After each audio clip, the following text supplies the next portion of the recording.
Wow, it's great to be with you. Just fantastic. I've been looking forward to this time together. I was able to be here 5 or 6 years ago and so enjoyed it and so happy to have been asked back. And I'm grateful to you for giving me this time with you as well. Now, it would help me to know who here, let's see if this works without that mic. We good? Who here has any familiarity with Arbinger? You read any books or you have some familiarity? Okay. Now, when you walked in, we were handing out some sheets. They're like these sort of 2 cardstocky sheets. Did y'all get these? Is there anyone, if you didn't receive these, we have some more. You can raise a hand and we can get them around. There's one up here, Cameron, and a few up this way. Yeah, keep them up and we'll get those to you. So just a little bit of background on Arbinger before we dive in here together. So these are a few of our books. Leadership and Self-Deception came out first out of these 3, then The Anatomy of Peace and Outward Mindset, which we'll be diving into concepts primarily from the outward mindset today. You all, too, there's on the last sheet there, and I think you all received an invite, too. We have a gathering tonight. I think it's from 6 to 7:30. Is that right, Cameron? So anyone who's interested in diving into more Arbinger applications, additional tools, you're welcome to come. And everyone who comes will actually get a copy of Outward Mindset tonight. Okay?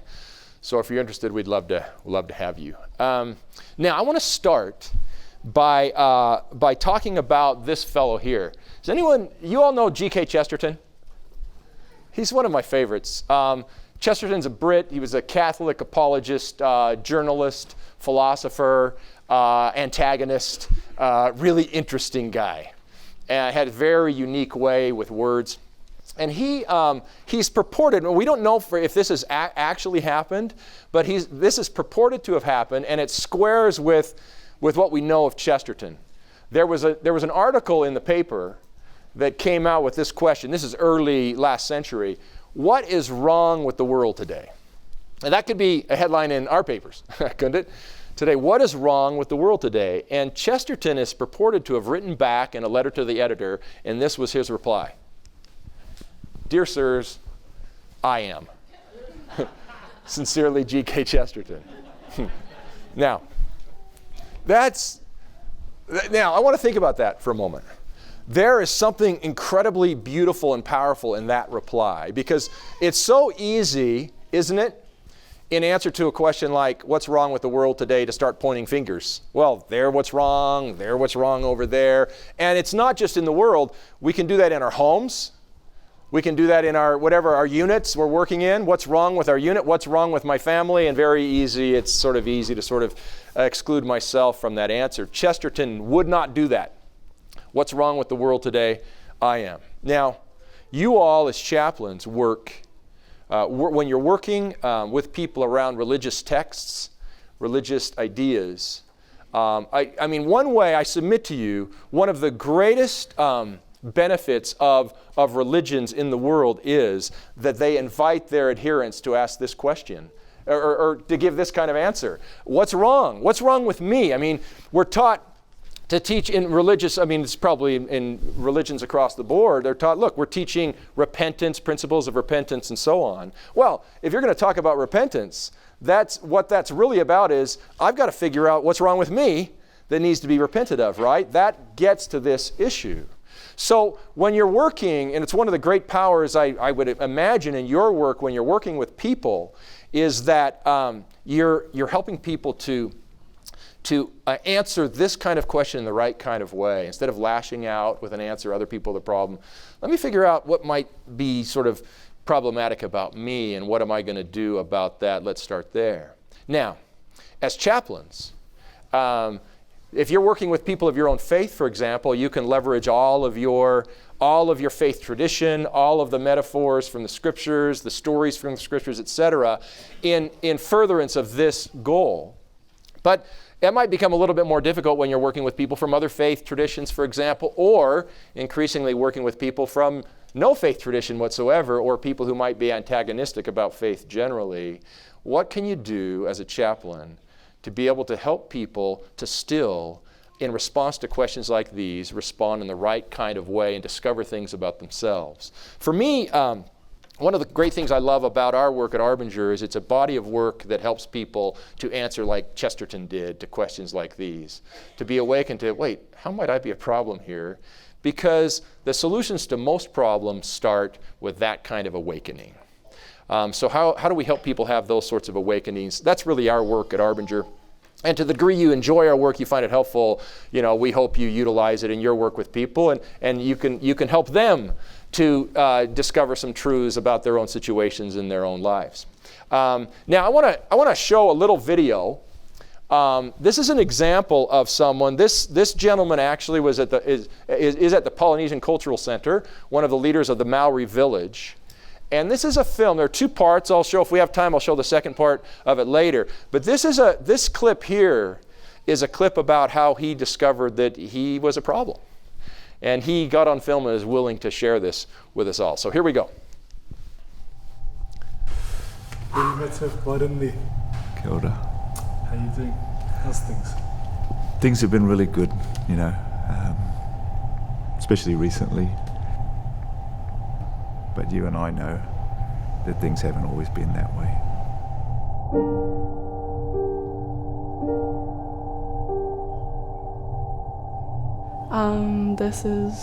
This is hard for me to do, or it'd be hard for anyone to do, because we don't really talk about our elders, not like this.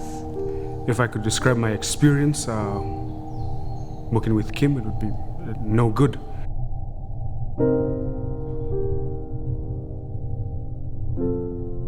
Being a city boy, there's no marae's around, and so when I came here I kind of felt kind of dumb, because he kind of taught me in a demeaning way that I don't know my culture, I don't know my language, I don't know the tikanga or the protocols of things. Being in the village was like being a part of a family. But I guess when one of your leaders doesn't see you or value you, it's kind of like a dysfunctional family. The experience that the students had with him, which I felt, because I could see it and I was there, they felt like that they had nothing to contribute, or when they made decisions in the moment, it wasn't sort of approved. It was they felt like there was no trust given to them. In 1996, I became one of the first 8 individuals to be trained in Aotearoa to a very high level in 2 different schools of Māori Indigenous fighting arts. So I came here seeing myself as a somebody, and basically with regards to things Māori, seeing everybody else as a nobody. In fact, everybody was irrelevant. Whatever their opinions were, whatever they said, really didn't matter. I mean, if it aligned with me, all good. I didn't know that I had this problem, and that was the biggest part of the problem, is I didn't know it, and I wasn't open enough to accept the possibility that one existed. So what was the problem? Was the way that I chose to see others. Other workers, the students, leaders, managers, other departments, the relationships that I had with those people, and probably, which was even worse, was the way I chose to see my own family, my wife and my children.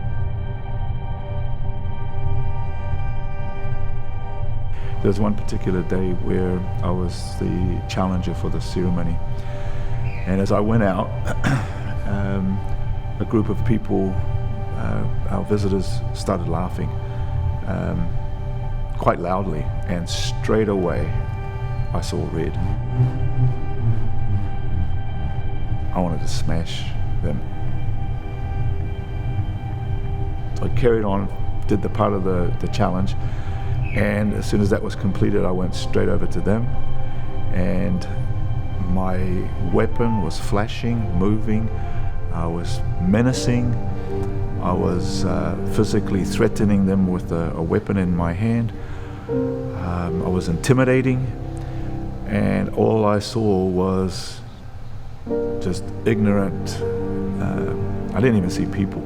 I just saw these individuals in this group as worthless, as useless, and I wanted to do something about it. I wanted to fix them and make them see me, and make them see what was important, you know. And that's why I went up to them and faced off with them.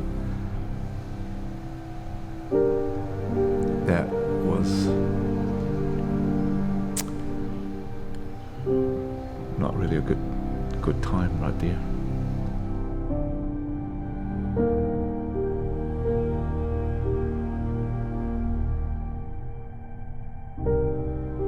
So here was this crazy, out of control idiot who was embarrassing himself, his family, Māori culture, and the Polynesian Culture Center. I knew I had a problem. I knew I needed to change, and I wanted to.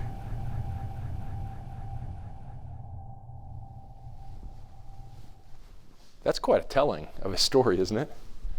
So grateful to him for sharing that. As I said, hopefully we have time, we can come back to his story. Now, you can see he got to a place here, he talked about it, he got to a place where here's a moldable soul, right? I mean, he realized, I've got to do something.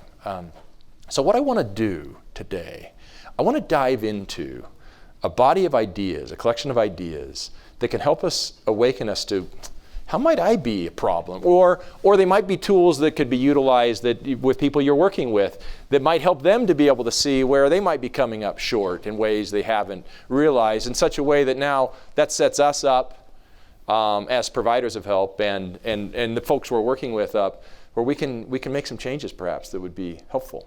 I want to do that first. If you take out the first of these cards, we're just going to be working through some frameworks here for part of this afternoon. Go to this one that says 2 mindsets on the front.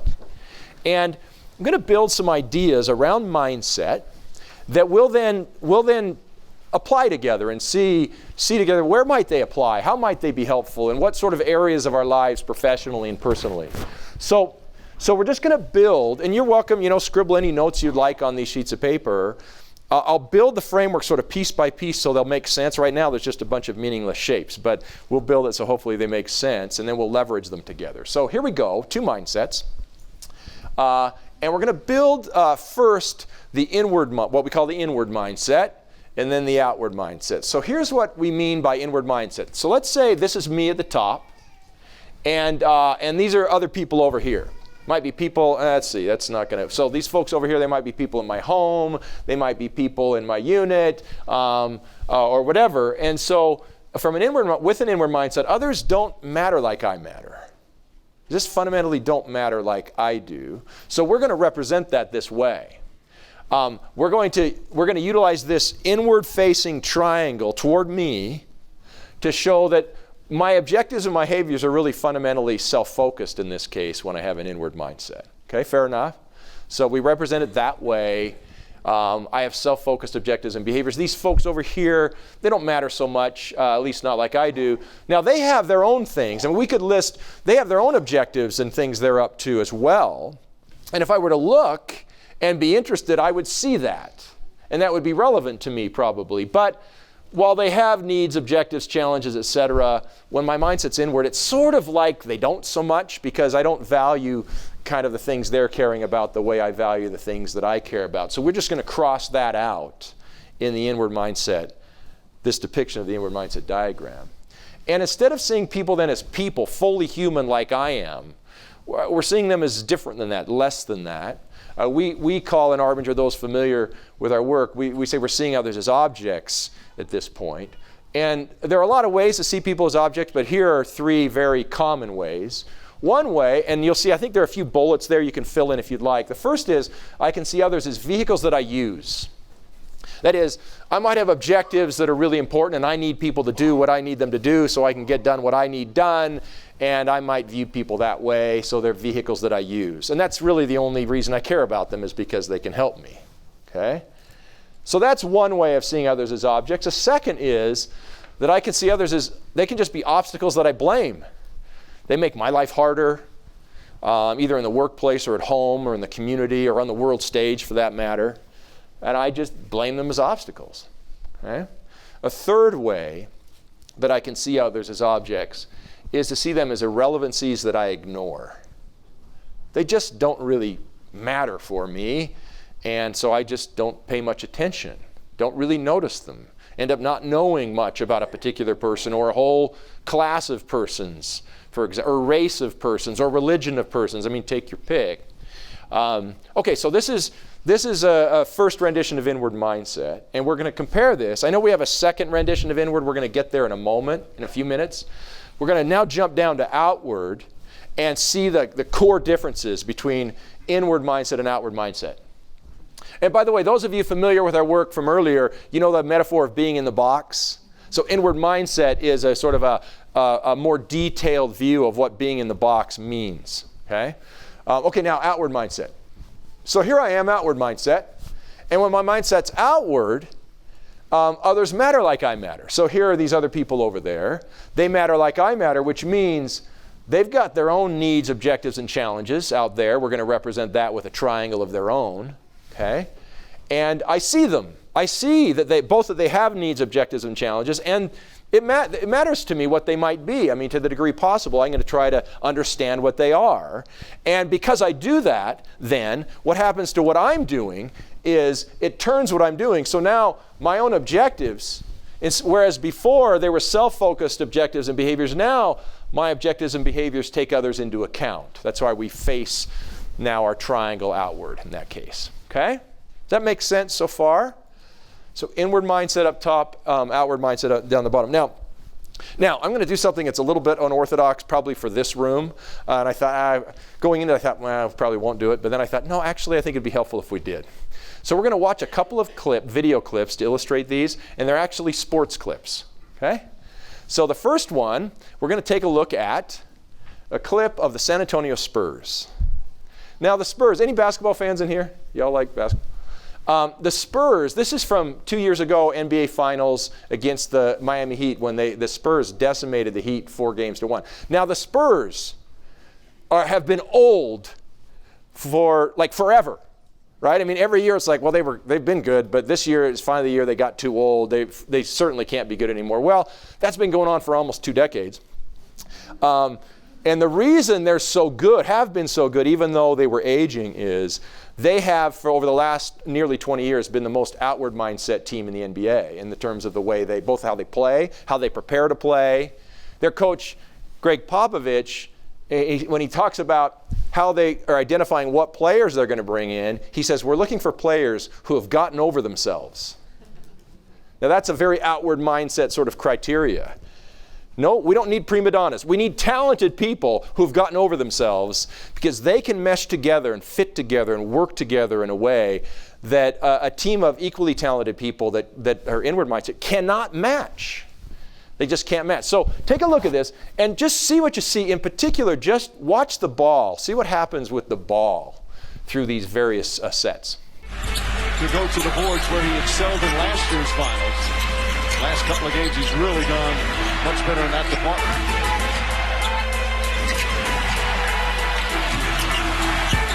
Mills, open look. And Wade has it stripped by Diaw and then saves it. Here comes Mills. Patty Mills in the last possession. Beautiful bounce pass to Splitter on the dribble penetration.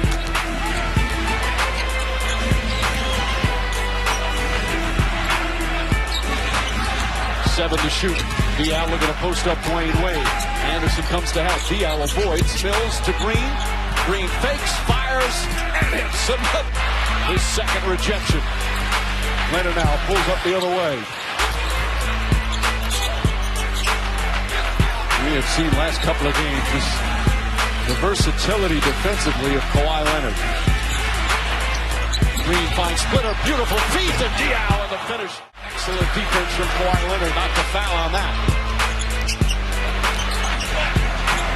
Rebounding numbers, by the way, plus 16 for San Antonio. It is Miami's greatest weakness. Parker kicks it out. Leonard fakes the three. Pass inside. Diaw to Duncan for the finish. Okay, what do you notice from that? A lot of passes. They really work together. No rush. There's no rush. Oh, that's interesting. There's no panic on the one hand, and yet the ball is really moving. Yeah. Yes. Uncontested shots.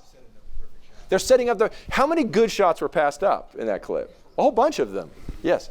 So they seem to trust each other. Yeah.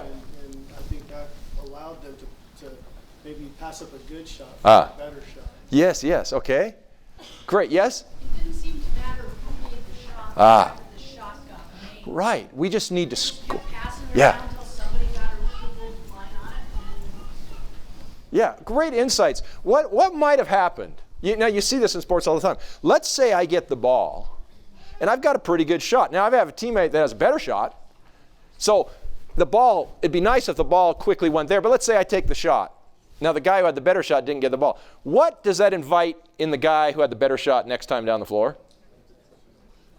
Well, man, I better shoot it when I get a chance. Otherwise, I might not get another chance. Well, that guy starts doing that, and then what happens to everything else? I mean, things can get fouled up in a hurry. And they get fouled up that way less on the Spurs than on any other team in the league. That's why they've been so good for so long. Yes? The other thing, too, is that if the person who has the very best shot doesn't take it because they don't want to be selfish, nobody ever makes a shot. Yeah.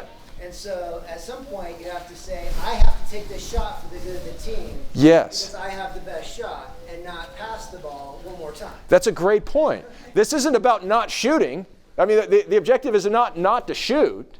It's how are we going to best score, and that means we all have to be ready to shoot well when we get the moment. Yeah. We don't see it from these clips, but the other part of the Spurs, they do the same thing on defense as well. Yeah, they do. And it's so frustrating because they're so old. Right? And it must be, just imagine you're the young team with all the talent to go up against these guys. I mean, they were watching them when they were probably in junior high, and they can still beat them. How frustrating would that be? Well, let's compare that. Now, that's why, by the way, even the Jazz, I mean, there's been this great diaspora of ideas. Everyone's trying to become the Spurs in the league.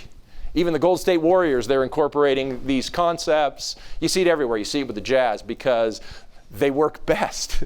You're a better team if you go more outward mindset. Okay. By the way, the Spurs brought in our work about 6-7 years ago. They all read Leadership and Self-Deception along with the other stuff they do. Try to not be in the box toward each other in the way they play. Okay, now compare that to, here's a clip. Now look, I don't know soccer as well as basketball, so I don't really know, now I know Cristiano Ronaldo is one of the all-time greats. I don't know a lot about what his reputation is, but here's a play we're going to watch of Ronaldo. Incredible player. And just see what you see, and then we'll chat about it.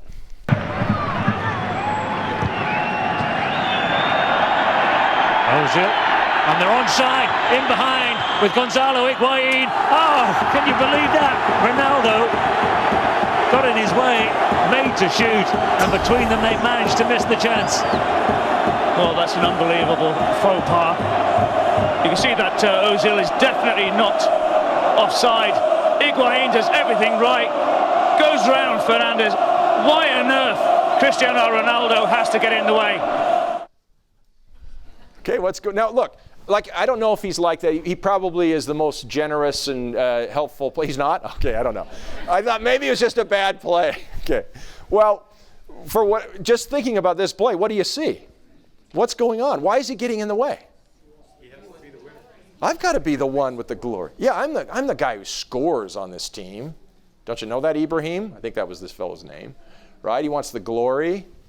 Now, he probably is the most skilled player on the team. But even so, you can see what that could do to a team. And that's quite a difference between what we just witnessed on the Spurs, right?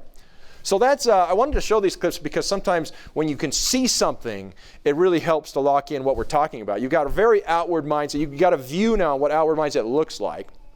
What would the analog to the Spurs be in a home, for example? What would the analog to the Spurs be in a workplace? What's the analog to this play here with Ronaldo, for example, in both places? We can begin to sort of have some insights about those things. Well, I want to add an idea to that, and then we're gonna try to leverage these different views of mindset and see how they might help us. So let's come back. Here's our two mindsets. Now we're gonna build this third one in that you see. It's another version here. So we'll move these two apart. So here I am again.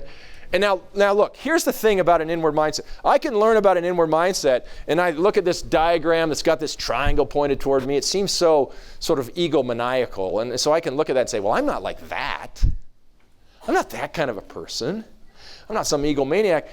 So here, now let's think about this scenario. What if I don't really know what others want, but I feel like I do good things for them anyway? So we're going to depict that this way. Like this. So let's say I feel my own experience of myself is I'm doing things for others all the time. Now, I don't know what they want necessarily, but I'm doing things for others all the time. So the question is that second one, is that an inward mindset? Yes or no? What would you say?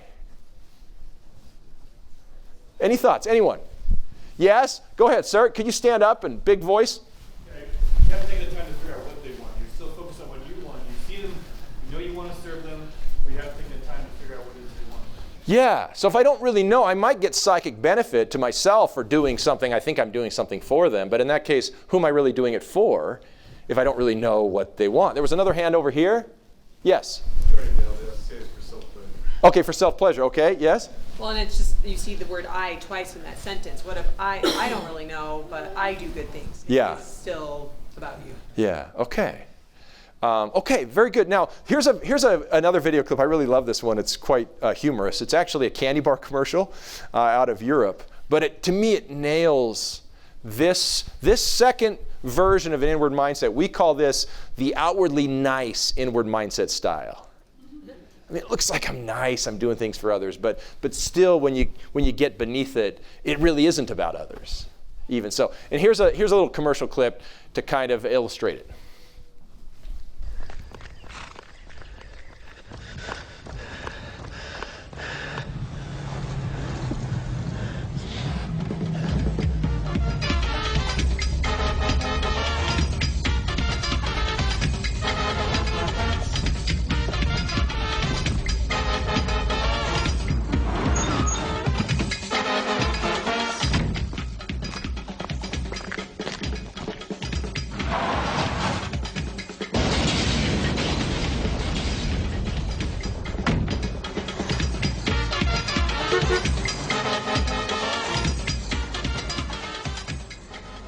Isn't that awesome? I love that commercial. And I love that guy. You know, did you hear the two little horn beeps? Don't mention it. Sort of beep, beep. Anytime. Happy to help. And he went away feeling really good about himself that day because he did. Now look, if I'm that guy, I will experience myself as having done something good. But there's a way I can move through life that's a self-centered way of moving through life. I don't realize it is self-centered. But yet it still is. And that's the trickiest sort of kind of all. And by the way, it's a style that those of us who are sort of in helping positions are most easily susceptible to, because your jobs actually put you in a position, you're doing things for others all the time. It's your role. Or as a caregiver in a home, for example, among other things, you're doing things for your kids all the time. And I can get myself into a place, the mere fact that I'm doing things for others, I feel like is the proof of how meritorious I am. But when we start going deeper, we realize, no, actually, it can be a big trap. I can be in love with me as the guy who does stuff for others, or be upset that all these people I do things for don't really appreciate me to the level that I deserve, right? That's part of this trap as well. Now, with these then versions, two versions of inward mindset and then this outward mindset on the table, I want to just think together about these. I want to throw a few scenarios out against each of these, and let's just think together what would be different in this scenario if we were outward mindset, for example, or if we were the top version of inward or the second version of inward, etc. So here's the first scenario. I'm sorry, I'm going to add this to the diagram. Is this on yours? I think it is. So one way to sort of capture a core difference here between the two mindsets is that when my mindset's inward, I focus on me. And when my mindset's outward, I focus on us. Now notice, that doesn't mean I'm not focused on me. I'm just part of us.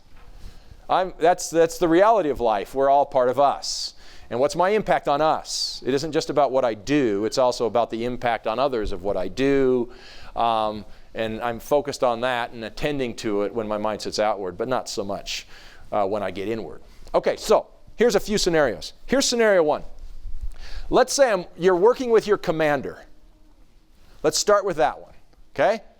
So you're working with your commander, and let's start outward mindset. So let's think about if I'm working with an outward mindset with my commander, what might that look like? Just thinking of this diagram, what does it suggest that my work will look like? Anybody?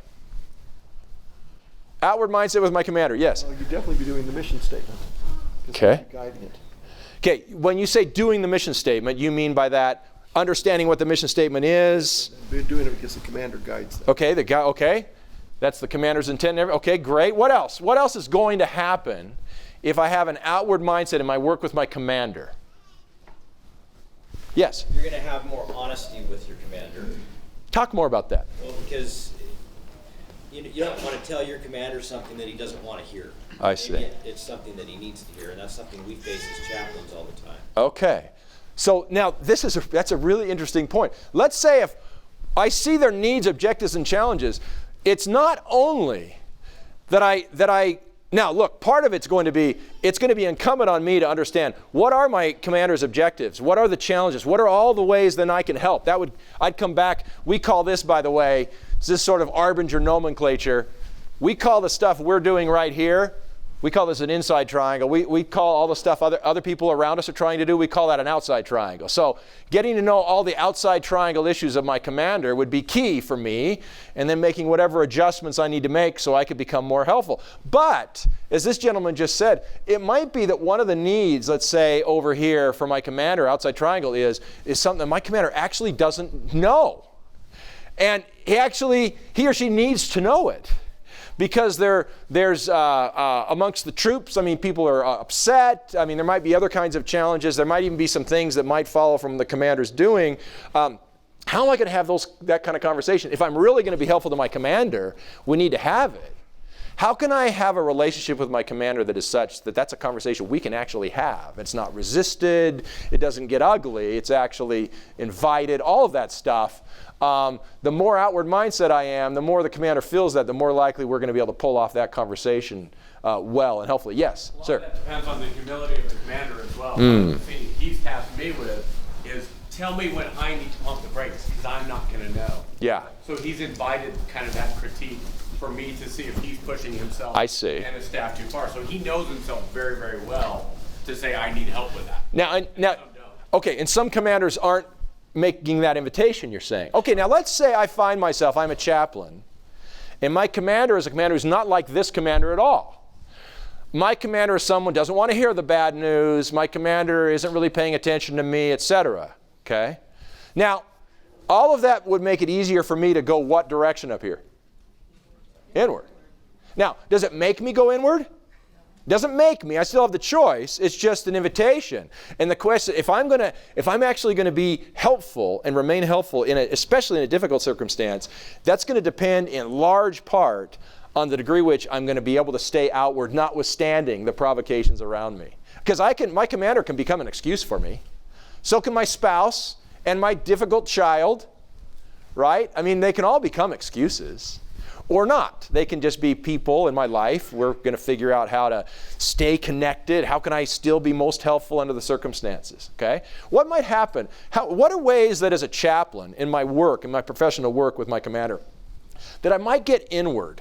What kinds of things? Can anyone give me any examples or just talk about what an inward mindset might look like as a chaplain? Maybe start with the top version, the very inward focused triangle. Anyone have any insights on this? How that might show up in our role? Yes, sir.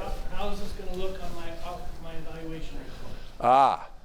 So I'm worried about I'm getting evaluated here, and that's sort of front and center for me, and I'm doing what I'm doing. If that's what my prime motivation. Okay, good. Great. What else?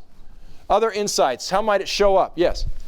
At least on a chaplaincy, I think maybe how can I get this individual to think and believe the way I do?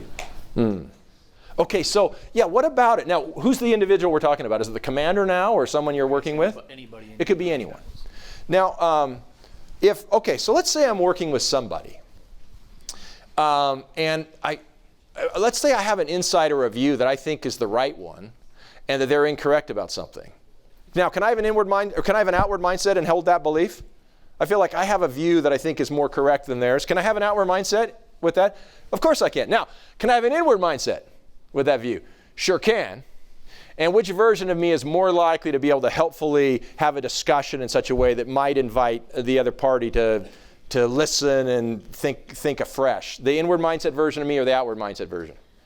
Still outward. I mean, so in cases of disagreement, it's going to be massively important. In fact, one of the things we're going to spend time on tonight for those who come is cases like that. When it feels like someone needs to change, and maybe they don't yet quite see that they need to change. How do you help that to happen in an outward mindset way? What does that look like? Okay? We'll be taking that on tonight. Other insights about either the top one or how about this? How about the second version of me as a chaplain? How can I show up this second inward way as a chaplain here? My triangle it looks like pointed outward. Yes, sir. I see sometimes with my colleagues, and I hope I try to catch it with myself as well, when we already assume I know what this soldier needs. So they're coming to me, and a lot of times it's like, I just need to share scripture with this soldier. I'll see some of my colleagues just want to just pray. Let me just pray with you. It's like, I haven't even listened yet. I haven't even heard what they need yet. I don't even know what the issue is yet. How can I prescribe it for? I've already understood it. Okay, very good. Thank you for that. Great insight. Other thoughts? Other ways that this might show up, inward mindset. Yeah, I'm sorry, yes. I think it all comes down to whether or not we're treating the people as you say in the next step. Are they objects? Are they vehicles? I mean, that's really the mindset that I think really needs to be emphasized here is, are they an object? Are they an obstacle? Or are they a vehicle to me? And, I will treat them as such. Yeah. And they'll see that, right? I mean, we get a sense for that. We've all had that experience being on the receiving end, right? We get a sense when we're being seen as a vehicle or as an obstacle or someone just doesn't care about us at all. Yes, sir. Yeah, personal experience. Had a female soldier come to me. I knew that she had been raped by 4 soldiers in the barracks. I thought that the reason why she was coming to me was because of this. I also knew that she had been a prostitute and a stripper before she joined the military. And I assumed I knew what her issues were and wanted to definitely come to the rescue as her savior from this situation and help her report these things. And so that was my mindset. But I ended up pushing the Porsche off the cliff initially because what she was really coming to me for was that her best friend had killed herself, that she had gotten into some of those same behaviors, and she was feeling guilt, grief, and remorse was the primary issue. She said that other stuff, that happens to me all the time. I don't even worry about that. What I want to worry about is the grief and guilt that I'm feeling over my best friend. Wow. And so my mindset was, I know what you need, when I wasn't listening to really what she wanted to tell me. Okay. Thanks for sharing that. Thank you. Okay. How about this? How about this? Teaching or counseling, let's go to this. Helping people with relationship struggles. Let's go there for a moment. Let's say I'm helping someone with a relationship struggle. Already, I mean, if I'm going to be the one who's helping, it's going to be important for me to be down here outward mindset while I'm helping. That's why what we've been talking about. But let's think about relationship troubles to begin with. We all have times when we have our own challenges with relationships, just like the people we're working with. What do these different mindsets have to do with relationship struggles and what someone might see about themselves or maybe start to think about doing in order to heal up some trouble? Let's think about relationships, inward mindset. How do relationship troubles sort of look like in it with an inward mindset? How does it show up? Anybody? Yes. Go ahead, yes. I was just the focused on me one. Immediately when you said relationship struggles, I see this a lot. I've done it myself, where you have a struggle in your family or whatever, and you throw money at it, or you throw a gift at it, instead of really assessing what do they actually need. You think, oh, I know what you need. You just need a bigger birthday party because dad's not here. Or these things that aren't really what they're yearning for, and you're not taking the time because you're reacting with, how can I make myself feel better about what you're lacking? Okay. So that's a version of like the second version of inward. I'm doing stuff for you. I'll give you the gift or the party, but I don't really know what's out there. Okay? Okay? Other ways it shows up. Either version of inward mindset. Yes? It's all your fault. Mm. I'm doing this, but it's all your fault. Yeah. You make me do this. Yeah, look, I mean, how else could I possibly be with someone like you, right? I mean, this is, I even know this is wrong, but that's just proof of how bad you are that I'm doing what I know is wrong because I wouldn't otherwise do that, right? I mean, that's how twisted we can get when we get sort of inward. Thank you for sharing that. That's right. I mean, up here, if there's a problem in an inward mindset, who gets blamed? The folks over here to the right. Yeah. Whereas down here, because notice, the way this is loaded up, I feel like other people are supposed to be doing things for me anyway, including making me feel good. Down here, if there's a problem out here, well, I'm part of the equation. At least I'm wondering, have I added to that? I mean, I'm part of this corporate activity we call a relationship here. Is there any way I've added to this trouble? I can think that way and not be sort of self-blaming about it either. I can just be open to that possibility and go where it might take me when my mindset's outward. Other insights about relationships? Yes? Well, for the one where you still think you're looking outward, yeah. I know that my biggest struggle in my relationships is the lesson they taught us in the MTC, that when you find a prescription glasses that work for you, our tendency is to say, oh my gosh, you can't see, these glasses fixed my problem. And we try to give someone else our prescription. And we tend to force that on them. Maybe they need glasses, but their prescription might be slightly different than yours. Yeah, yeah. So we think we're helping, we're patting ourselves on the back, oh, I'm so smart, I found their answer. But we're not truly finding what their prescription is. Okay. That's very interesting. Yes? Yeah. I think the other side of it's all my fault is that we assume responsibility for everything. Yeah. So we lock ourselves into self-blame and look at others as, well, if you only understood that I do feel responsible and I'm trying, but you're still walling yourself off because you're not inviting them to help you solve your problem. Right. Yeah, great insight. So even look, I can be others blaming when my mindset, or I could be blaming of myself. They're both versions of being sort of motivated and self-focused. That's right. And both of them wall me off from other possibilities. Excellent. There was another hand. Yes? I think it's very common for all of us in relationships to have high expectations. So we enter relationships because that person has validated us to a certain level, or we get some enjoyment out of their presence. Yeah. And we would assume that will continue to accrue to us throughout the duration of that relationship, but if it doesn't, we start to get bitter. We start to fault find in the other person. You're no longer providing me what I signed up for. Yeah. So you need to go. Yeah. So when you're working with people who are in all these various things, then the question is, how can you help them? Now, in your role, there are all kinds of places you can go to scripturally, for example, and religiously to do that. Sometimes, even with people who are religious, it's helpful to have a different language to bring to bear to help them see some possibilities as well. Or when you're working with people who actually don't respond well to your religious texts or religious ideas, what tools? I mean, here are some tools you can utilize with folks across the spectrum. It doesn't matter what the religion might be, to begin to wake us up to, wait a second, are there some things maybe I should consider here? Okay, let's move on to something else. By the way, doing service, by the way. You know the term service project? It's such an odd term. And to me, service project is what service feels like whenever I'm inward. It feels like a project. But whenever I've been outward, it doesn't feel like a project at all. You know what I'm saying? It feels like a totally different thing. Yes? I remember a sister in Cambridge who said, don't make me your service project. Yeah. Right, exactly. Right. Yes. It doesn't feel good to have it be like a project to do either. Our son, we tried so hard to get him to do his Eagle project. And then one day I came home and he'd organized this huge project with all of these multi-state youth that he was friends with to help this woman across the street redo her entire yard. And he had pizza that showed up, a whole 9 yards. And he never even realized that was the equivalent of an Eagle project. Oh, really? We were trying to get him to do. That's awesome. He did, but yeah. He didn't want to do the project. He wanted to just serve. Just serve, just help. Yeah, exactly.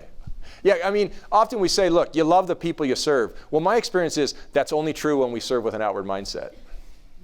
I work with an inward mindset and I'm serving people, I end up resenting them very often because they don't appreciate me like they ought to. And that's part of the trap when you're talking about service is actually a deeper thing than just the external behavior thing I'm doing. Who am I doing it on behalf of is really what's driving. Yes? It's kind of like the home teaching talk, the Elder Holland. Yeah. So you talked about home teaching. This is the millionth time that we've had to talk about home teaching.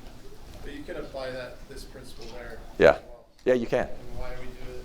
Yeah, for sure. Yeah, excellent. Okay, so now go ahead and flip your page over. We're going to work another thing now. So we have an introduction now to these two mindsets. And now we're going to spend a little time, just a few minutes here, thinking about different kinds of behaviors that show up in both mindsets. I can be hard. You might think outward mindset means I'm soft. No, I can be hard with an outward mindset, and I can be soft with an inward mindset. They're both possibilities. But here are some different kinds of behaviors I might engage in. Here we go. We're going to start here on inward mindset, thinking of hard behaviors. So when others are objects to us, so let's think about when others are vehicles to us. Here are kinds of behaviors that we might engage in if I'm inward mindset and go hard with someone that's a vehicle to me. I might manipulate them, threaten them, control them. These are all behaviors I might engage in if someone's just a vehicle. If someone's an obstacle to me, I might engage in behaviors like these. I might criticize them, blame them, punish them. I mean, they're making my life hard or harder than they ought to be. And so these are the ways I'm trying to get them to change. If people are irrelevant to me, behaviorally, if I'm inward mindset, that might show up like this, that I might ignore them, exclude them, or belittle them. Okay? Now, that's on the hard side. Let's look at the soft side. If I'm soft and yet in the box, have an inward mindset, with people who are vehicles, I might show up like this. I might indulge them. I might pander to them. I might try to be liked by them. Do you see how trying to be liked, who's that about? That's really about me. Indulging, maybe the right thing to do is this person should not be doing this thing, but I'll just indulge them, right? Because I need to be liked, etc. If someone's an obstacle and I'm soft, it might show up like this. I'll cope with them, I'll avoid them, or I'll leave them. Okay? And if people are irrelevant to me and I'm in this inward mindset, I might show up like this. I might engage in token niceties, and I probably won't give much feedback. It just doesn't matter. I mean, there might be ways I could help them, maybe correct them even, but I just won't really engage that. Okay? Now, with that, I'd like you to do a little something on this page. So, when you get inward, we're all inward mindset sometimes and outward mindset others. We go in and out of this. Okay? When you get inward, what's your common behavior style? So, it says circle the column or two that most resemble how you act when you get in this box. Now, we all know we're not always here. But when you get inward and we get in this box, if you were to look at those columns, which of them do you see yourself most in? Go ahead and circle a couple of the columns, okay? And if your spouse is sitting next to you, they can correct what you've circled in a minute.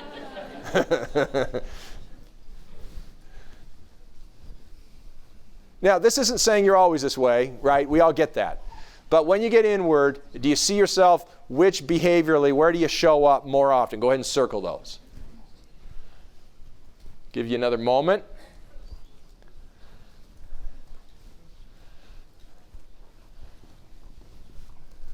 All right. Now, I'm curious. Raise your hand if your circles tend toward the soft side. Soft, on the right-hand side. Okay? Put your hands down. Raise your hand if your circles tend toward the right-hand side. I'm sorry, left-hand side, sorry. Sorry, left-hand side. Okay, all right, so we're split. Maybe a little bit more on the soft direction, but it's fairly evenly split. Okay? Raise your hand if you've got a circle on each side.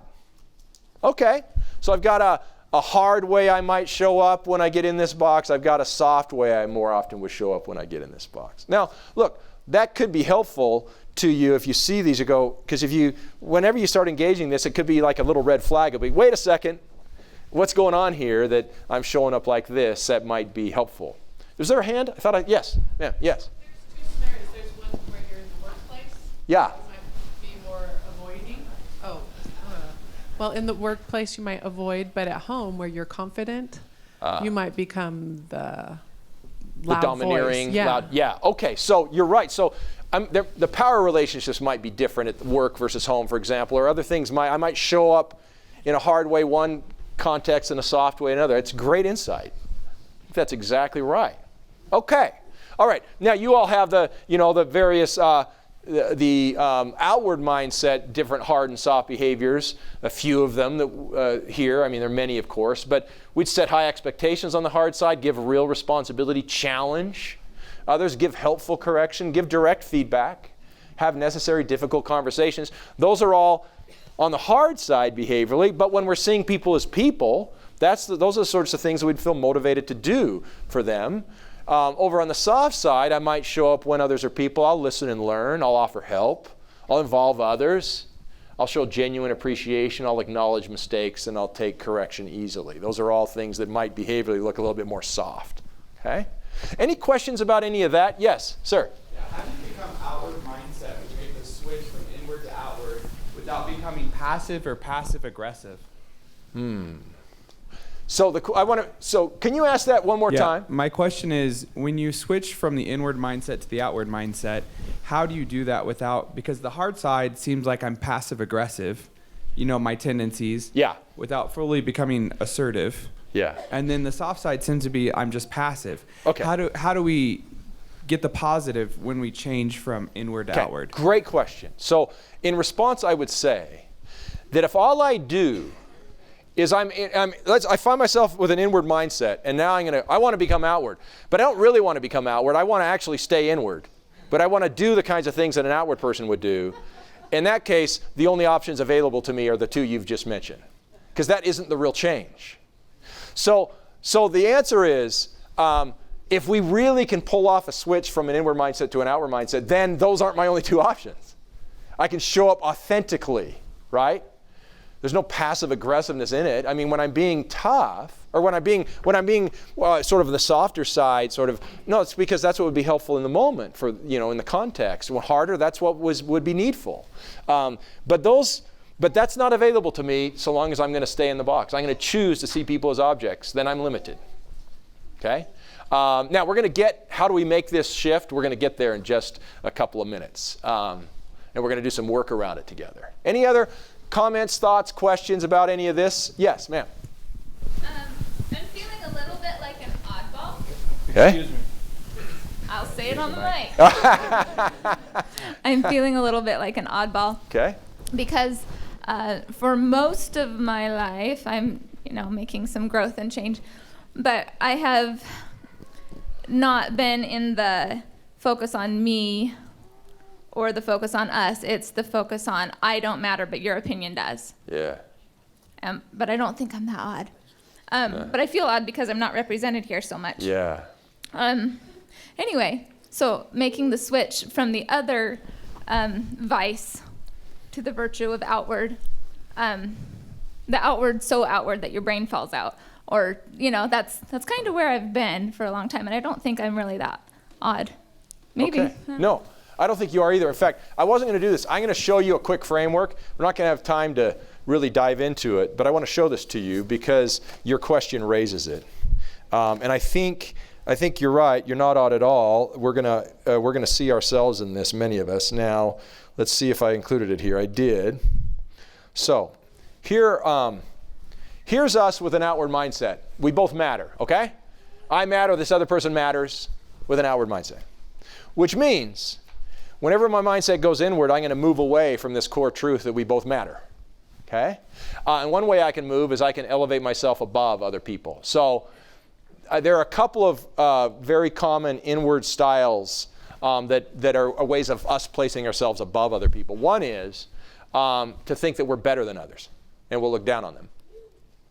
And if we feel like we're better than, very often we feel like we deserve things that other people don't too. I mean, I deserve more thanks because I'm just more awesome, or whatever. And so I feel like I'm better than others, and I deserve things that others don't. They're both ways of elevating myself, privileging myself. Now, this comment goes to the other direction. We can also sink ourselves beneath others, and we can take on inward styles that place others above us. And then our own opinions don't count and don't matter, and just what other people say matters, and we can kind of shut down. So one kind of version of that is what we call a worse than style, where I just shut down. In fact, I'll tell you sort of a funny story. I was on a flight to New York City, and I was seated next to a gal who was a ballerina in New York City. And I mean, I don't know any real live ballerinas that aren't like 10. So like professionals. So we got it. It was a very interesting conversation. And I asked her questions. I'm from Seattle, and she's from a little tiny town in eastern Washington, which I'd never heard of, and I cannot remember now. I mean, it's some little tiny town, I think. But she was discovered when she was about 11, 12 years old by the Vancouver, British Columbia Ballet, and her folks put her in the ballet. So she essentially was raised in the ballet from age 12. No more formal schooling, had some mentoring and that sort of thing, but basically intense ballet. And here she is now, a ballerina in New York City. Well, so she's asking me what I do too, and I'm on the plane, I'm just telling stories and drawing pictures of frameworks and things. So I had a napkin out and I drew this. And I'm trying to explain it, and she looked at that and she said, "No way. You've got to be kidding me." And it was obvious she'd seen herself on that diagram somewhere, so I just asked her, and what she said was, this comment reminds me a little bit of it. She said, "When I'm with, my boyfriend's an executive at a big firm based in London, and when I'm over there with him and I'm with his circle of friends, executive friends and stuff," she says, "I just clam up. I get all cotton mouth. I can't speak. I just feel so stupid. So I just sort of go sit in the corner, stand in the shadows." Now, where was she seeing herself up here? Worse than, right? Now, that was so interesting to me because in the context of our conversation on the plane, she's incredibly glib and interesting. No reason to be hiding in any shadows here interpersonally. And yet, she could get herself in such a state of self-concern this way, splitting herself off from other people as people. Because, look, me holding myself back from engaging with other people is a way of pushing them away from me. It's not just I'm holding myself back, I'm pushing others away. They couldn't possibly be interested in me, which is an accusing view of another person. Why not? I mean, who says? There might be a lot of things that they could gain if we just would engage together, right? Well, when we get in any of these sorts of box styles, we can't engage. Now, there's a lot more to this, but and if anyone's interested in this, if we have a little extra time here at the end or tonight, we can get in more detail in those different styles. Okay, so let's come right here. Mindset invitations. So, here I am with an inward mindset, let's say. And the question, so here I am, I'm self-focused objectives and behaviors. I'm viewing others as vehicles that I use, obstacles that I blame, irrelevancies that I ignore. And the question is, what does this invite in other people around me if I'm this way? What do you think I invite in others if this is me? Resentment? Okay? How do I invite them to respond to me? Leave me alone, maybe? Okay? Or might grouse about me, complain about, yes? Use the bluntness, but sometimes they just say you're a jerk. I'm a jerk. That's about as blunt as we get here, right? That's a very nice blunt way of saying a lot of things. It invites competition. Okay, that could turn negative, right? Yeah. So one way to think about it is, and you could just think of your own life, see if this isn't the case. But what I'm going to suggest to you is that whatever we're doing, whatever I might be saying or whatever I behaviorally might be doing, I will end up inviting in the people around me more of what my mindset is. So if I engage with an inward mindset with the people around me, I will be inviting others to give that back. I'm making it easier for them to do that. If I'm engaging with others with an outward mindset, I will be inviting the people around me to be engaging the same way back. I make it easier for them to do that. Does that make sense? One way to capture that here is, if this is me, what do I do to others? Well, I invite others to sort of erupt in defense, and they can get inward too. Okay? And here's a little depiction. This one's kind of a little humorous. This is Malcolm in the Middle. And this is a view of two women in a parking lot who get very inward toward each other. And just notice the mutual invitations, how they end up escalating the situation. Excuse me. I know you didn't think anyone would catch you, but you just slammed your door into my car. The least you can do is say you're sorry, lady. You don't have to take that tone. It's not like I'm hurting your resale value.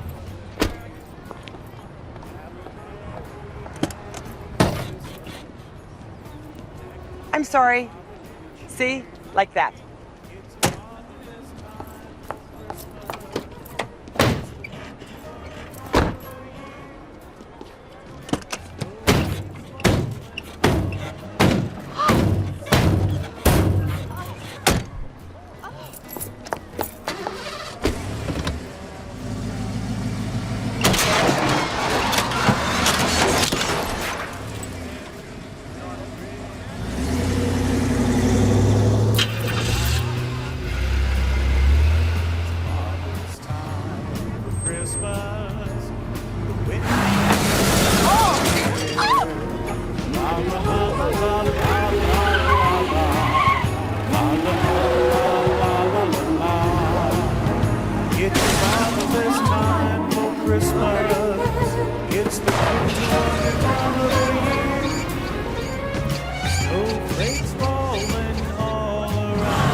I love that. What sticks out to you as you watch that? What's that? Anything stick out in particular? That's how road rage begins. That's how road rage begins, yeah? Okay. Any one of them could have de-escalated it at any point. And did either of them look like they were ever close to de-escalating it? If what happens, they're going to both go home. And what happens when someone at home says, "What on earth happened to the car?" What happens now? Let me tell you about this lady. This lady! You're not going to believe her. That'll be the story, won't it? She'll feel totally justified. I mean, how can you live? How can you be in a parking lot with a person like that? Well, I was in the parking lot the only way you possibly can be with a person like that. Yeah. I actually train that all the time and use road rage specifically as an example. So if you are with someone and they cut you off, and then you are going to mimic their exact same behavior, you're upset with them. So anger is the secondary emotion.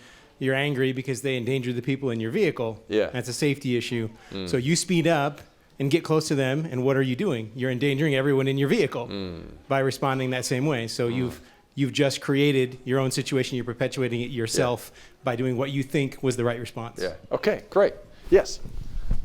I found it interesting that they couldn't hurt the other person without hurting themselves, and they did it with a smile, though. Yeah, they seemed oblivious to the fact that they were hurting themselves, didn't they? There was glee in their self-damage, as it were. Yeah, I agree. That's very interesting. Now, they're what? They're both in victim mode? Yeah. Now this is pushing it to the extreme, but do you see truth in that rendition? I mean, you can see it, right? We've seen this in our lives and the lives of people around us. We can do this. We can get ourselves to a place where we end up escalating and we end up perpetuating the problem. Yes, ma'am. Church basketball. Church basketball. Enough said, right? Yeah. That's hilarious. Okay. So now I was going to show a little sort of one that's, this is Terry Warner, actually last year I think maybe spoke here too, the founder of Arbinger. He's got a great story that's not nearly as dramatic as that, but we won't actually look at that here today. Let's take a look at this. So when this happens, there are all kinds of issues. Relationship problems, as we've talked about, mistrust, dissatisfaction, blaming, poor teamwork, conflict, and just generally feeling stuck. And how do you get unstuck? I mean, how do you get beyond that? Well, let's take a look at that. How do you turn outward? Now, In our work, we've learned there's sort of two kind of strategic thrusts that both can pay off big time in helping people to turn outward. I'm going to introduce one of them now, and then if we have the time, we're going to work on one tool that's associated with that thrust of how you get outward. Tonight, we're going to take on the second thrust of how you get outward and work a tool or two that applies to that second way. So how do you turn outward? Well, here's if you think of the overall framework. I want to introduce about what we call the outward mindset pattern, and I'm going to utilize a couple of chairs over here to help us do this. Here's our rendition of where we are when we're stuck. This might be me and my commander. It might be a soldier I'm working with in a family relationship. Here, I'll bring these up here. Okay, we're stuck. Well, what does getting unstuck look like? Here's using chair as a metaphor, a version of that diagram. Okay, does it make sense? So here we are, two people back to back. We're stuck. What would getting unstuck look like if you were utilizing these chairs? Okay, you might say like that. Okay. Any other versions of getting unstuck besides that? What's that? Think of your chair moving in front of the other one. In front of the other one? Over here? Yeah, turn it around. Or you mean like this? No, this one?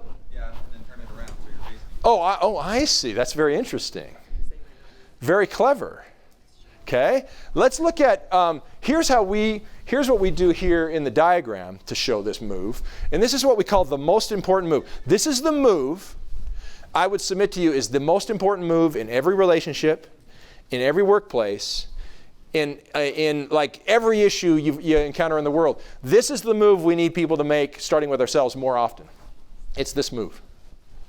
Now notice what's just happened. Before we were stuck, here I am. I'm like, could you, Mike, do you go by Mike or Michael? Mike, can you come up and take that chair? Okay. So let's say here we are, Mike and myself. Now, am I seeing Mike very well? Do I care about Mike very well? Mike, how are you doing over there? Doesn't matter. Right? Now, I'm really focused on what we call my own inside triangle, my stuff. And by the way, what I'm feeling is Mike never helps me with what I need. Right? So this is what you have to do when you work or live with a guy like Mike. You got to be like this to survive.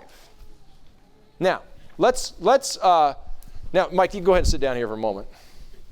Let's say what I do now is I turn here. Now Mike's over here. What's different about the situation now for me? Some more views? Similar views? There were other comments? I'm seeing Mike. Now, I might not agree with everything that Mike's up to. We might have some fundamental agreements still. But I see and I'm interested in his objectives, his needs, his cares, his challenges. Those matter to me. Okay? And I can see them now. I'm willing to see them. I want to see them. Now, does that change anything for Mike? Well, in a sense, he's got a guy who's like this now instead of a guy who's like that. That's a different situation for Mike. Now, he can still be this guy. He can. Now, how about this? Is there any way in which I'm worse off? Here's this version of me. Here's this version of me. Any way in which I'm worse off now than I was here? If you're pushing. I'm what? If you're pushing. If I'm pushing. Talk more about that. Well, if you're behind him to watch his every move. Oh, if I'm like this. If I'm like, boom, pushing, yeah. Yeah, right.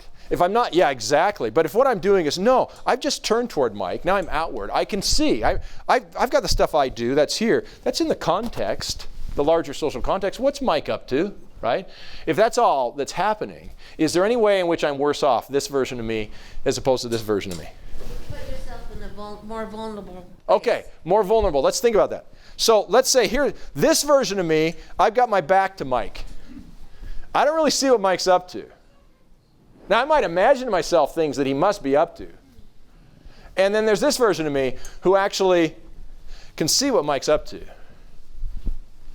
Which version of me is more safe?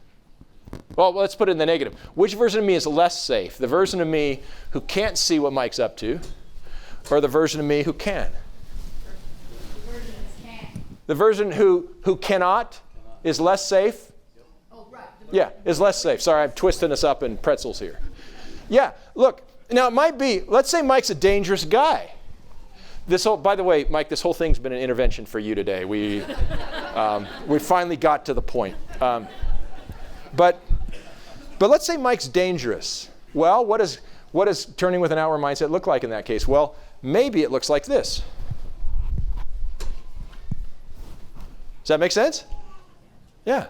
I mean, there might be situations where, we physically, we can't actually be in proximity. That's possible. I mean, there are dangerous people. But even then, the only way for me to separate that way in a way that isn't causing all kinds of other damage to myself and others around me is to separate this way instead of this way.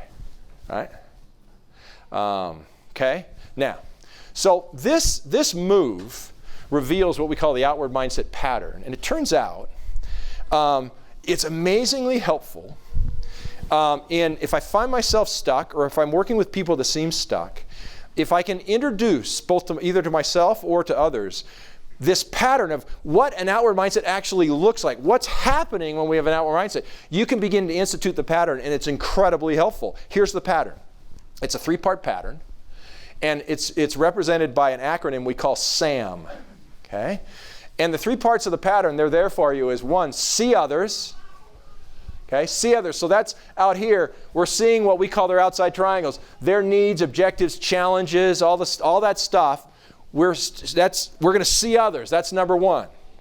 When you do that, and you do that well, and there are a lot of different ways, and there's a lot of tools we have to help that to happen well, then quite naturally what happens is it leads you to 2. If you get the see others part right, what naturally very often happens is I now want to adjust efforts. Given I now see some things I didn't see, there's some things I didn't understand before.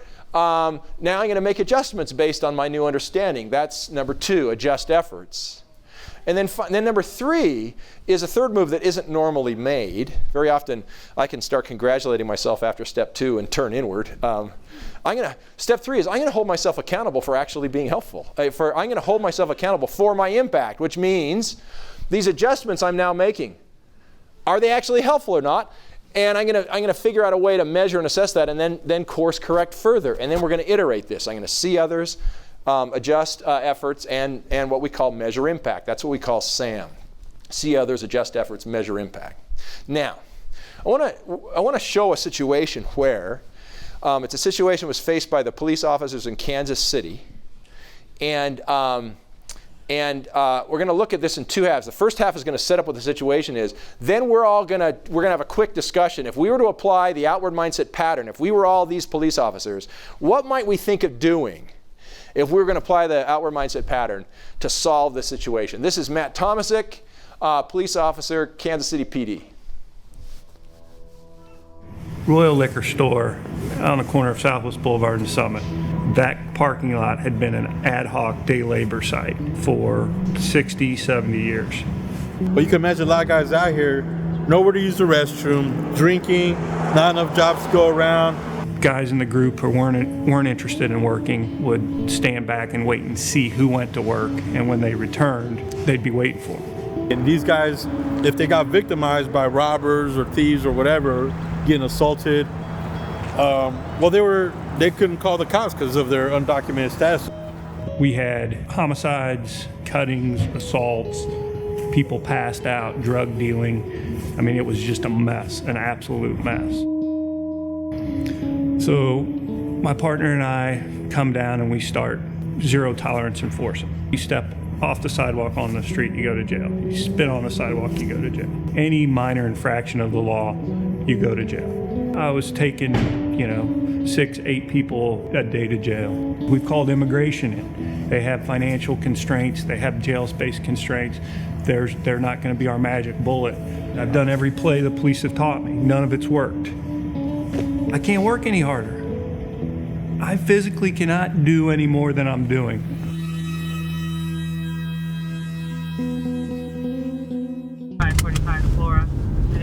I get a call over the radio, I'll never forget it.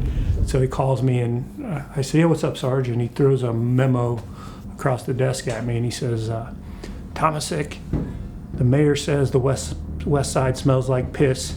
You got 2 weeks to clean it up." First off, it did smell like piss. You had 100, 150 guys standing on this corner for 10 to 12 hours a day.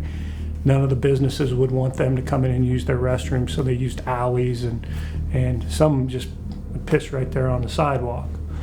I get this memo, and my first thought is, I can't fix this, right? Okay.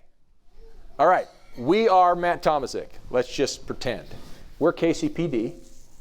Now, we have the outward mindset pattern. So I'll put it up here again. Here we have see others, adjust efforts, measure impact. So here you're Matt Tomasic.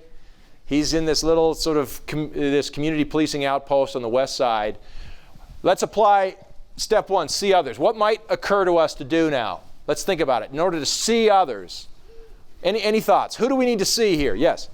These men need work. They have needs. Okay, they have needs. What are the needs of these men? They need work. What other needs do the men have?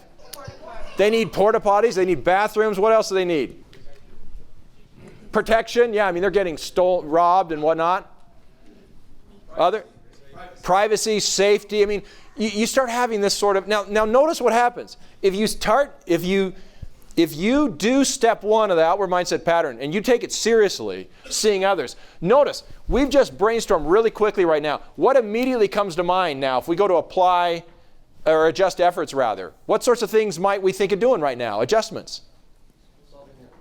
What might we do to solve problems here around any of these things we've just mentioned? What are some options? We're just brainstorming. Yes? In the video, they refer to it as undocumented immigrants. They're a certain class of people, so you see them differently. These are men trying to provide for families. These are people that have been out of work that are trying to get back into the community. So you adjust your efforts. Instead of locking them up and putting them in jail, you're saying, hey, well, why don't we have an unemployment fair down there? But that means we can get businesses to bring in food, and if they do that, they're going to have to bring porta potties with them. And instead of having an unemployment corner, you now have people that are getting back to work where they can show up and do these things and get engaged in it. So it changes everything. Okay, beautiful. Very interesting. What other adjust efforts ideas might you have? Given the quick brainstorm about seeing others we just did. Other ideas? Anything else you can do? You're Matt Tomasic. Is there anything you can do alone that doesn't require anyone else in the community? Yes? You go talk to them. Okay, go talk to them. I mean, we've been talking about not saying we're going to do these nice things, but we kind of just did that, where we said we know the solutions for you guys' problems. I see. Okay. So we just kind of did number 2. We just went to the number 2. Okay. All right. Yes. Here's a mic for you. Yes, the mic. Yeah. One of the things that we typically do is to neglect strengths in a community. And so instead of simply looking at what are their needs, probably as we would then interact with them, we would try to assess what strengths do they have, because the sustaining that which we can sustain in that community will come from within that community. Okay. So both the strengths in the men, and then also part of the seeing other step might be the community itself, not just the men. I mean, the community that we're in. What are the needs and challenges of the community? What might we do around those? Okay. Now with that, I'm just going to roll this, and you're going to see what they ended up doing. And what they ended up doing was applying the outward mindset pattern, and it was just astonishing what's happened on the west side of Kansas City as a result of this simple strategy. And it's something, for 2 decades, they've been throwing all kinds of money down the rat hole in a whole bunch of other ways that hadn't made any difference at all. Here we go.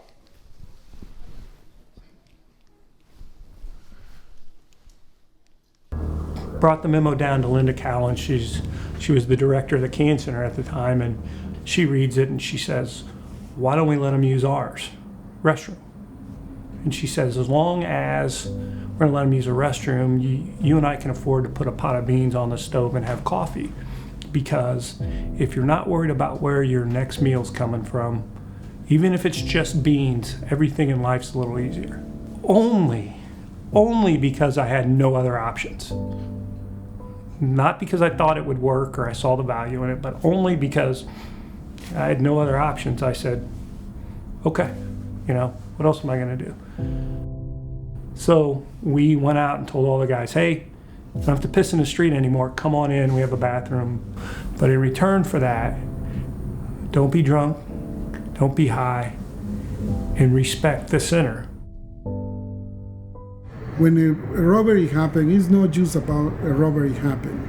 It's a reason why that happened. It's the lack of access to health, it's the lack of access to food, it's the lack of access to home, and even the basic thing, just the lack of access to be recognized as a person. I realized that as long as I saw this group of men as a group of illegals, wetbacks, undocumented, as long as I saw them as that and failed to recognize their humanity, nothing got any better. And the absolute second that I inputted the fact that they were human beings into the equation, things got drastically better and easier for me.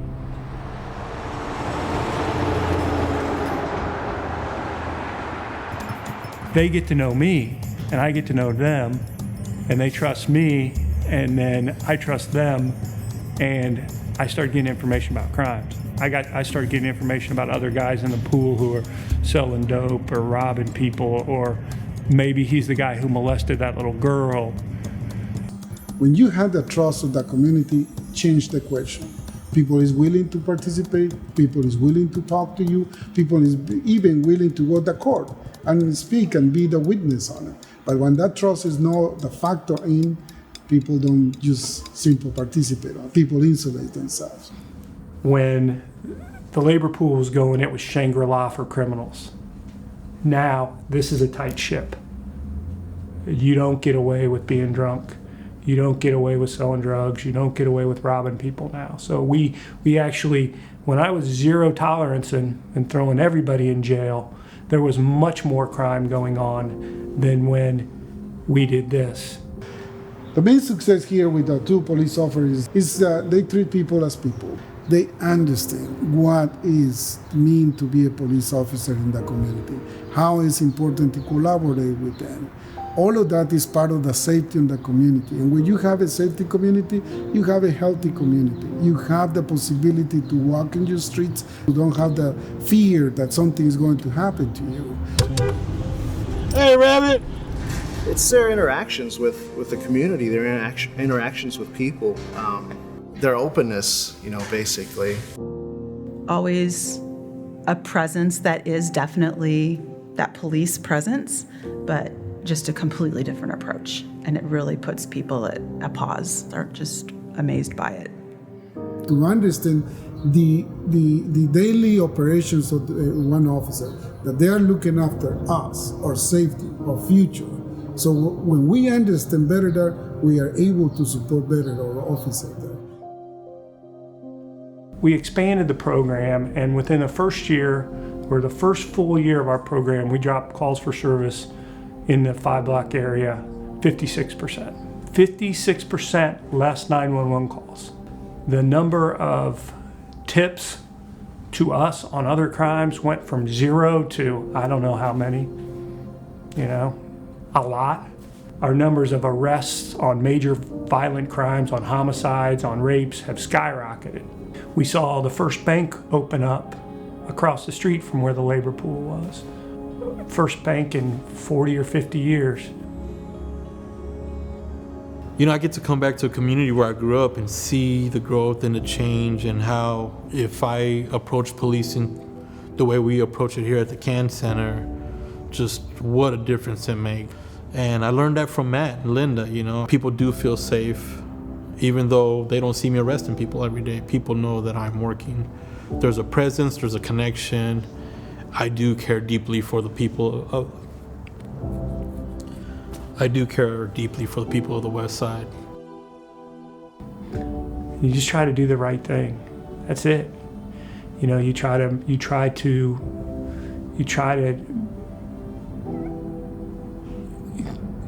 help where you can. Right? You just try to help where you can. My name's Matt. I'm a police officer. I'll help you.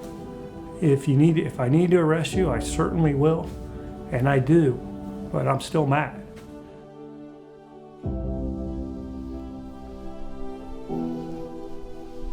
Love that story. One police officer plus the community assistant Linda Callan, now passed away, just started to apply the outward mindset pattern and transformed a community.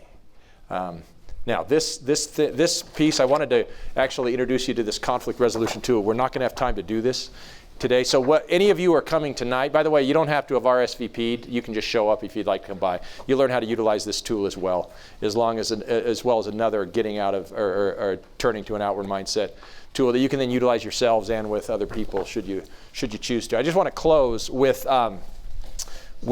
just closing the loop on the first story we started with, the gentleman at the PCC and his story of how he changed. Okay, here we go.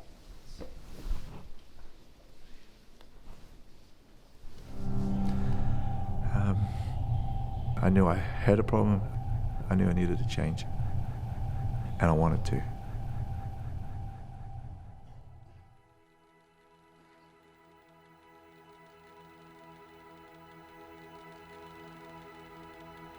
One of the important sayings in Māori is, he aha te mea nui o te ao. What is the greatest thing in the world? And of course the answer is, he tangata, he tangata, he tangata. It's people. It's people. It's people.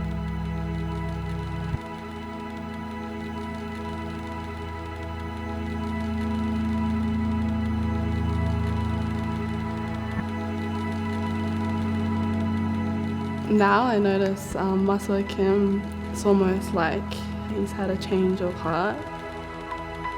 This is not the same person that I worked with a couple of years ago. This big change.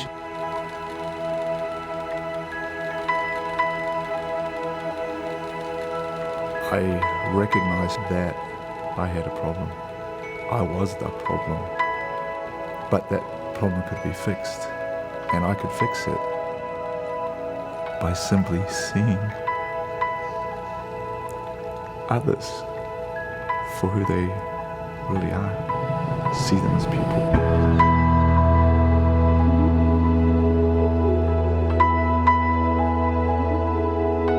So before, Matua Kim was very dominant.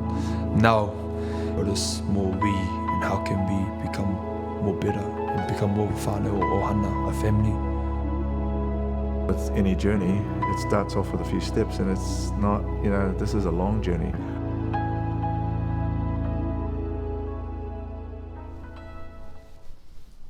Okay. Well, I hope you find those frameworks helpful. To help you to bring insight to people you're working with in your own lives, your own situations, as you're working professionally. As you're working personally as well. And if you can remember, if I was to take one takeaway from today, if you can just remember the outward mindset pattern, I'm going to start to get really good at seeing others, my commander, the people I'm working with, my spouse, my children. Then just make little adjustments to become more helpful. You'd be amazed how far little adjustments go. In Kansas City, a pot of beans in one single bathroom changed a whole community after all. And then realize I'm going to hold myself accountable for that. I'm accountable not just for what I do personally and professionally. I'm accountable for my impact on other people, and I'm going to tend to that. That's what other people need. That's what I owe them because they actually are people, just like I am. So that's what I hope you would take away most. Try to put that in action and see what happens. Okay? Thank you for your time today.